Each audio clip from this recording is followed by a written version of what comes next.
নম্বর 1 ବ୍ୟବଚ୍ଛେଦ ପରେ ଚିତାରେ ଅଲଚଲ ହେଲା ମୃତଦେହ। 3 ଡାକ୍ତର ସସ୍ପେଣ୍ଡ। ଡାକ୍ତରଖାନାରେ ଚିକିତ୍ସିତ ଜଣେ ବ୍ୟକ୍ତିଙ୍କୁ ମୃତ ଘୋଷଣା କଲେ ଡାକ୍ତର। ଏହାପରେ ମୃତଦେହକୁ ଗ୍ରୀଭ୍ ବ୍ରିଜରେ ରଖାଯିବା ସହ ଶବ ବ୍ୟବଚ୍ଛେଦ କରାଗଲା।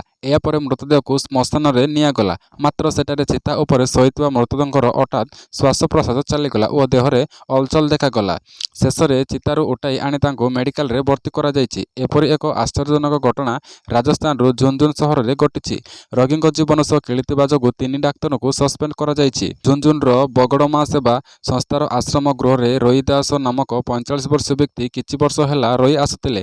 ସେ ଅନାଥ ହୋଇଥିବା ବେଳେ ଜନ୍ମରୁ ମୁକ୍ତ ଓ ବଧିର। ଗତକାଲି ଅପରାହ୍ନରେ ଅସୁସ୍ଥତା ହେତୁ ତାଙ୍କୁ ଝୁନଝୁନୁର ବିଡିକେ ହସ୍ପିଟାଲରେ ଭର୍ତ୍ତି କରାଯାଇଥିଲା। ନମ୍ବର 2 ବଦଳିବ ପ୍ଲସ୍ ଟୁ ମୂଲ୍ୟାଙ୍କ ଢାଞ୍ଚା। ଜାଣନ୍ତୁ କ'ଣ ହେବ ପରିବର୍ତ୍ତନ। ଚଳିତ ବର୍ଷ ଯୁକ୍ତ 2 ବୋର୍ଡ ପରୀକ୍ଷାରେ ମାର୍କିଂ ଢାଞ୍ଚାରେ ପରିବର୍ତ୍ତନ। 80 ମାର୍କର ଥିଓରି ଓ 20 ମାର୍କର ଆସେସମେଣ୍ଟ ପରୀକ୍ଷା ଦେବେ ପରୀକ୍ଷାର୍ଥୀ। ପ୍ରଥମ ଥର ପାଇଁ ବୋର୍ଡ ପରୀକ୍ଷାରେ ଆସେସମେଣ୍ଟ ପରୀକ୍ଷା ଦେବେ ଯୁକ୍ତ 2 ଛାତ୍ରଛାତ୍ରୀ। 20 ମାର୍କ ଦେବେ ଆସେସମେଣ୍ଟ ପରୀକ୍ଷା। ଉଭୟ ଆସେସମେଣ୍ଟ ଓ ଥିଓରି ପରୀକ୍ଷାକୁ ମିଶାଇ 100 ମାର୍କର ପରୀକ୍ଷା ଦେବେ। 100ରୁ 24 ମାର୍କ ରଖିଲେ ଏବେ ପାସ୍। ପିଲାଙ୍କୁ ବୋର୍ଡ ପରୀକ୍ଷା ଚାପ କମାଇବା ଓ ଭଲ ନମ୍ବର ସ୍କୋର ରଖିବା ପାଇଁ ନ୍ୟାସନାଲ ଢାଞ୍ଚାରେ ପରୀକ୍ଷା କରିବାକୁ ଉଚ୍ଚ ମାଧ୍ୟମିକ ଶିକ୍ଷା ପରିଷଦ ନିଷ୍ପତ୍ତି। ପୂର୍ବରୁ ମାର୍କିଂ ଢାଞ୍ଚା ପାଇଁ ଯୋଗ୍ୟ ହୋଇଥିବା ମଧ୍ୟ ପିଲାମାନେ ବୋର୍ଡରେ ଭଲ ନମ୍ବର ରଖିପାରୁନଥିଲେ। ଏଣୁ ପିଲାଙ୍କୁ ଅସୁବିଧା ପାଇଁ ନୂଆ ଢାଞ୍ଚାରେ ଚଳିତ ଥର ମାର୍କ ଦିଆଯିବ। ନମ୍ବର 3 ବିଶାଳ ସାପ ସହ ଖେଳିଲେ ଯୁବକ। ଭିଡ଼ିଓ ଦେଖି ଲୋକେ ଚକିତ। ସାମାଜିକ ଗଣମାଧ୍ୟମରେ ଅନେକ ସମୟରେ ସାପ ଭିଡ଼ିଓ ଭାଇରାଲ ହୋଇଥାଏ। କିଛି ଭିଡ଼ିଓ ଏମିତି ଥାଏ ଯାହା ସମସ୍ତଙ୍କୁ ଚକିତ କରେ। ଏବେ ଏମିତି ଏକ ସାପ ଭିଡ଼ିଓ ଭାଇରାଲ ହେଉଛି ଯାହାକୁ ଦେଖି ଲୋକେ ନିଜ ଆଖିକୁ ମଧ୍ୟ ବିଶ୍ୱାସ କରିପାରୁନାହାନ୍ତି। ଭିଡ଼ିଓରେ ଜଣେ ବ୍ୟକ୍ତି ଏକ ବିଶାଳ ସାପ ସହ ଖେଳୁଛନ୍ତି। ସାପର ଆକାର ଦେଖି ଲୋକେ ନିଜ ଆଖିକୁ ବିଶ୍ୱାସ କରିପାରୁନାହାନ୍ତି। ଭିଡ଼ିଓରେ ସାମାଜିକ ଗଣମାଧ୍ୟମରୁ ସବୁ ପ୍ଲାଟଫର୍ମରେ ଭାଇରାଲ ହେଉଛି। ଏଥିରେ କ୍ୟାପସନ୍ ରହିଛି କି ସତରେ କ'ଣ ଏହି ସାପ କୃତ୍ରିମ ବୁଦ୍ଧିମତ୍ତାରେ ତାର ପ୍ରସ୍ତୁତ ହୋଇଛି। ତେବେ କିଛି ୟୁଜର ଏହାକୁ ପ୍ରକୃତ ସାପ ବୋଲି ଜଣାଇବା ସହ ଅନ୍ୟ କିଛି ୟୁଜର ଏହାକୁ କୃତ୍ରିମ ବୁଦ୍ଧିମତ୍ତାରେ ପ୍ରସ୍ତୁତ ସାପ ବୋଲି କହିଛନ୍ତି। ଅନ୍ୟ କିଛି ଲୋକେ ସେହି ଯୁବକଙ୍କ ସାହସକୁ ପ୍ରଶଂସା କରୁଛନ୍ତି। ନମ୍ବର 4 ଭାରତ ବିରୋଧରେ ନୂଆ ଷଡ଼ଯନ୍ତ୍ର ରହୁଛି ମାଳଦ୍ୱୀପ। ମାଳଦ୍ୱୀପ ସରକାରଙ୍କ ଆଦେଶ ପୁଣି ଥରେ ସେଠାରେ କିଛି ଭାରତୀୟଙ୍କର ଚିନ୍ତା ବଢ଼ାଇ ଦେଇଛି। ଭାରତଠାରୁ ଉପହାରରେ ମିଳିଥିବା ଡ୍ରୋନ୍ ଏବଂ ହେଲିକପ୍ଟର ଉଡ଼ାଇଥିବା କର୍ମଚାରୀଙ୍କ ପରିଚୟ ସାର୍ବଜନୀନ ହେବାର ଆଶଙ୍କା ରହିଛି। ମାଳଦ୍ୱୀପର ସୂଚନା କମିଶନ କାର୍ଯ୍ୟାଳୟ ପ୍ରତିରକ୍ଷା ମନ୍ତ୍ରଣାଳୟକୁ ନିର୍ଦ୍ଦେଶ କରିଛି ଯେ ଉପହାରରେ ମିଳିଥିବା ବିମାନ ଚଳାଉଥିବା ଭାରତୀୟ ସୈନିକଙ୍କ ବଦଳରେ ସାଧାରଣ ନାଗରିକଙ୍କ ସବିଶେଷ ତଥ୍ୟ ସାର୍ବଜନୀନ କରିବାକୁ ନିର୍ଦ୍ଦେଶ ଦିଆଯାଇଛି। ସୂଚନାଯୋଗ୍ୟ ଯେ 2024 ମେ 10ରେ ମୋଦି ସରକାର କହିଥିଲେ 74 ଜଣ ଭାରତୀୟ ସୈନିକ ମାଳଦ୍ୱୀପରୁ ପ୍ରତ୍ୟାହାର କରାଯାଇଛି। ସେମାନଙ୍କ ସ୍ଥାନରେ ଭାରତର ସରକାରଙ୍କ ଦ୍ୱାରା ପରିଚାଳିତ ଏକ ପ୍ରତିରକ୍ଷା କମ୍ପାନୀର ନାଗରିକଙ୍କ କର୍ମଚାରୀଙ୍କୁ ଏଠାରେ ରଖାଯାଇଛି। ନମ୍ବର 5 ଧର୍ମଶାଳା ବିଧାୟକଙ୍କୁ ଆକ୍ରମଣ ଘଟଣାରେ ଆଇନମନ୍ତ୍ରୀଙ୍କର ପ୍ରତିକ୍ରିୟା। ଧର୍ମଶାଳା ବିଧାୟକଙ୍କୁ ଆକ୍ରମଣ ଘଟଣାରେ ପ୍ରତିକ୍ରିୟା ଦେଇଛନ୍ତି ଆଇନମନ୍ତ୍ରୀ। ଏହି ଘଟଣାରେ ସମ୍ପୃକ୍ତ ଥିବା ଅଭିଯୁକ୍ତଙ୍କ ବିରୋଧରେ ଉଭୟଙ୍କ ଆକ୍ସନ ନିଆଯିବ କହିଲେ ଆଇନମନ୍ତ୍ରୀ ପୃଥ୍ୱୀରାଜ ହରିଚନ୍ଦନ କହିଛନ୍ତି। କିଛି ଲୋକଙ୍କ ଏପର୍ଯ୍ୟନ୍ତ ଦୋଷ ଛାଡ଼ିନି, ଆଜି ବି ସେୟା କରିବାକୁ ଚେଷ୍ଟା କରୁଛନ୍ତି। ସେମାନଙ୍କୁ କଠୋର ଦଣ୍ଡ ଦେବାର ବ୍ୟବସ୍ଥା ଆମ ସରକାରଙ୍କୁ ଜଣାଅଛି। କେବଳ ବିଧାୟକ ନୁହେଁ, ସାଧାରଣ ଲୋକ ଉପରେ ବି ଅତ୍ୟାଚାର କଲେ ଫଳ ଭୋଗିବେ।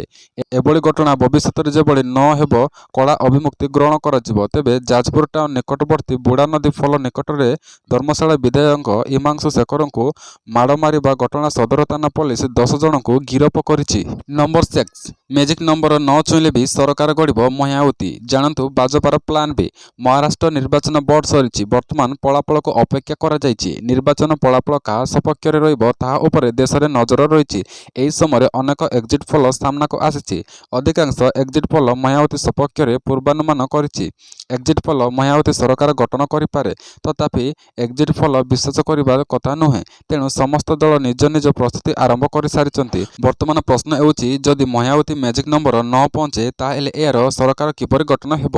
ଏଥିପାଇଁ ଭାଜପା ନେତୃତ୍ୱାଧୀନ ମିଳିତ ମଞ୍ଚ ଯୋଜନାଟି ବି ପ୍ରସ୍ତୁତ କରିଛି। ନମ୍ବର 7 ପ୍ରକାଶ ପାଇଲା ଓଟିଇଟି ରେଜଲ୍ଟ। ୱେବସାଇଟରେ ଦେଖିପାରିବେ ପରୀକ୍ଷା ଫଳ। ପ୍ରକାଶ ପାଇଲା OTET result. Board website www.vsc.odisha.ac.in ୱେବସାଇଟରେ ରେଜଲ୍ଟ ଉପଲବ୍ଧ ରହିଛି।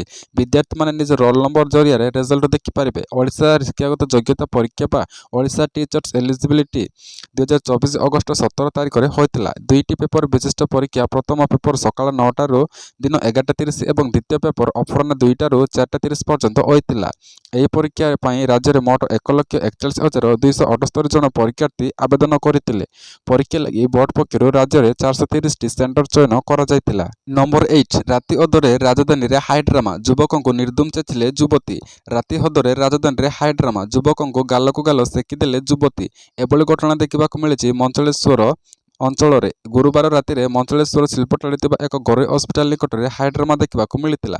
ଜଣେ ଯୁବକ ବାଇକରେ ଆସି ହସ୍ପିଟାଲ ନିକଟରେ ହଲାଇଲେ କରିଥିଲେ ଏବଂ ଜଣେ ଯୁବତୀଙ୍କୁ ଖୋଜୁଥିଲେ। ଠିକ୍ ସେହି ସମୟରେ ଯୁବତୀଙ୍କର ପହଞ୍ଚି ମୋତେ ବଦନାମ କରୁଛୁ, ମୋ ଇଜ୍ଜତ ସହ ଖେଳୁଛୁ କହି ଯୁବକଙ୍କୁ ବାଡ଼େଇ ଚାଲିଲେ। ବାଟରେ ଯାଉଥିବା ଲୋକ ତାଙ୍କୁ ତାଜୁବ ହୋଇ ଚାହୁଁଥିଲେ। ଏଥିପାଇଁ ଟ୍ରାଫିକ୍ ଜାମ୍ ହୋଇଥିଲା। ଖବର ପାଇ ପୋଲିସ ଘଟଣାସ୍ଥଳରେ ପହଞ୍ଚି ଉଭୟଙ୍କୁ ନେଇ ଥାନାକୁ ଯାଇଥିଲା। ନମ୍ବର 9 ଶେଷରେ ହାର ମାନିଲେ ଟ୍ରୁଡୋ, ମୋଦିଙ୍କ ବିରୋଧରେ କାନାଡା ସରକାର ପୁଣି ଥରେ ଭାରତ ଆଗରେ ହାର ମାନିଛି। ପ୍ରକାଶ ପାଇଛନ୍ତି ହରଦୀପ ସିଂ ନିଯୁକ୍ତ ହତ୍ୟା ମାମଲା। କାନାଡା ଲଜ୍ଜାର ସମ୍ମୁଖୀନ ହୋଇଛି। ପ୍ରଧାନମନ୍ତ୍ରୀ ନରେନ୍ଦ୍ର ମୋଦି, ବୈଦେଶିକ ମନ୍ତ୍ରୀ ଏସ୍ ଜୟଶଙ୍କର ଏବଂ ଜାତୀୟ ସୁରକ୍ଷା ପରାମର୍ଶଦାତା ଅଜିତ ଡୋଭାଲଙ୍କ ବିରୋଧରେ ଆସିଥିବା ଅଭିଯୋଗ ସହ କୌଣସି ପ୍ରମାଣ ନାହିଁ ବୋଲି ଟ୍ରୁଡୋ ଶେଷରେ ସ୍ୱୀକାର କରିଛନ୍ତି।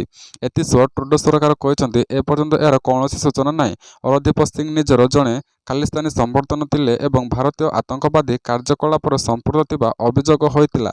ଜୁନ୍ 2023ରେ କାନାଡା, ବ୍ରିଟିଶ କଲମ୍ବିଆ ତାଙ୍କୁ ହତ୍ୟା କରାଯାଇଥିଲା। ନମ୍ବର 10 ଚୀନକୁ ମିଳିଲା ସର୍ବପ୍ରଥମ ସୁନା ଖଣି, ଦାମ ଶୁଣିଲେ ଉଡ଼ିଯିବ ହୋସ୍। ଜାଣନ୍ତୁ ପ୍ରକୃତ କଥା, ଦୁନିଆର ସବୁଠାରୁ ବଡ଼ ସୁନା ଉତ୍ପାଦନ ଦେଶ ହେଉଛି ଚୀନ।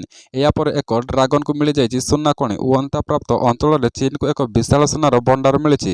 Hunan academy of geology Pingjiang କାଉଣ୍ଟିରେ ସୁନାର ଚିହ୍ନଟ କରିଛି। ଶହ ଶହ ଟନ୍ ସୁନା ଭର୍ତ୍ତି ହୋଇଯାଇଛି ଏହି ଅଞ୍ଚଳରେ। ତେଣୁ ଏହାଦ୍ୱାରା ଚୀନ ସୁନା ଉତ୍ପାଦନ କ୍ଷେତ୍ରରେ ଆହୁରି ବିକାଶ କରିବ ବୋଲି ଆଶା କରାଯାଉଛି। ଏହି ସୁନା ଭଣ୍ଡାର ଚୀନକୁ ପ୍ରାୟ 82.8 ବିଲିୟନ ଡଲାରର ସୁନା ମଜବୁତ ଥିବା ଅନୁମାନ କରାଯାଉଛି, ଯାହାକୁ ନେଇ ଏବେ ସବୁଠି ଚର୍ଚ୍ଚା ଆରମ୍ଭ ହୋଇଯାଇଛି। ରିପୋର୍ଟ ଅନୁସାରେ ଚୀନର ଉହାନ ପ୍ରୋଭିନ୍ସ ମଧ୍ୟରେ 82.9 ବିଲିୟନ ଡଲାର ମୂଲ୍ୟ ଏକ ସୁନା ଭଣ୍ଡାର ରହିଛି। ଏହାର ଦାମ ଚୀନ ମୁଦ୍ରା ଅନୁସାରେ 600 ବିଲିୟନ ପ୍ରାୟ ବା 7 ଲକ୍ଷ କୋଟି ଟଙ୍କା ହେବ ବୋଲି ଅନୁମାନ କରାଯାଉଛି। ଭିଡ଼ିଓଟି ସମ୍ପୂର୍ଣ୍ଣ ଦେଖିଥିବାରୁ ଆପଣଙ୍କୁ ବହୁତ ବହୁତ ଧନ୍ୟବାଦ।